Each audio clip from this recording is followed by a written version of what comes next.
সুপ্রিয় দর্শক মণ্ডলী, আপনাদেরকে জানাই অনেক, অনেক শুভেচ্ছা অভিনন্দন। আরেকটা ভিডিও নিয়ে আজকে হাঁস রান্নার প্রসেস হচ্ছে, তার কিছু অংশ আপনাদের সাথে শেয়ার করলাম।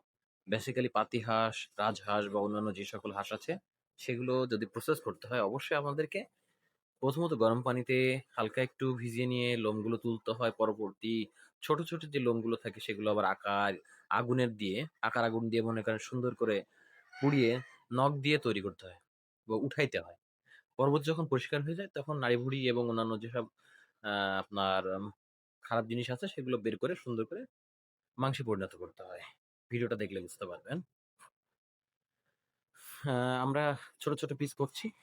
আর এই রান্নার সাথে হাঁসের যত মাল মসলা আছে সেগুলো অবশ্যই দিয়ে পুনরায় একটু নারকেল দিয়েও রান্নাটা রেডি করা যায়। আমরা সেইভাবেই করেছি এবং রান্না অলরেডি কমপ্লিট। আমরা হয়তো একটু খাওয়া-দাওয়ার প্রসেস চেষ্টা করছি যে খুব শর্ট টাইমে খাওয়া-দাওয়া